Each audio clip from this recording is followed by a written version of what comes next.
já jsem Polívka a já vás vítám u mě Rošura. Tentokrát to bude z tutoriálu, že ukážu vám, jak natáčet na mobil, jako profil, aby se vám natáčelo, jako třeba teď, já to teď natáčím takhle na mobil, takže takhle asi otáčím pro vás, to nevím. A tím se teď nebudeme zabývat. My se budeme zabývat tím, že teď půjdeme na obchod Play. To budeme dělat, aby se to mělo hodnotý. Až tam budeme, tak si dáme tady, no tak to možná ne, já nevím, jestli to je potřebné, ale to je jedno. Pak si tam napíšete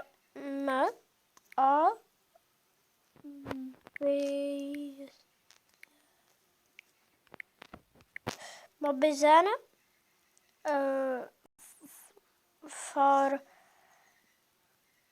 já mám for Samsung, protože já mám Samsung. Vy si tady dáte for Lenovo nebo protože jaký máte mobil, já mám Samsung. A tak si to stáhnete. A když to budete mít v ploše, tak to otevřete. A pak se vám by měl být takhle, nevím, se mi zastaví i natáčení.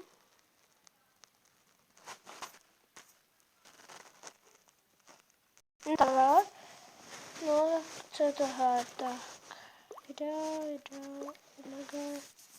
Jo, tak tadyhle, to jsou moje videa. Když jsem točil, to je geometrie.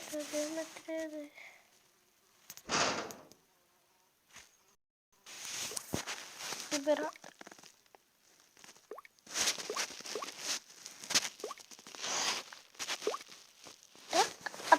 Tady se vám budou dělat ty videa, jo? Vy tam, doufám, že vidíte mi tam M-ko, to natáčení, tak vy takhle kliknete a tam budete mít takovou kamerku. To se vám dá takhle a to budete mít. A já nevím, jestli to jde vidět. Tak když tam budete mít podle mě takhle, ten Mobizen budete mít takhle někde prostě na té obrazovce u kraje, já to mám takhle uprostřed, tak nějak.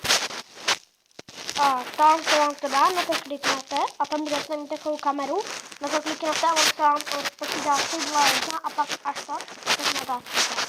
No tak tohle by bylo z tohohle tutoriálu úplně všecko. Já doufám, že se vám to líbilo. A nezapomeňte dát like či odběr a já se s vámi loučím a asi ahoj, tak čau.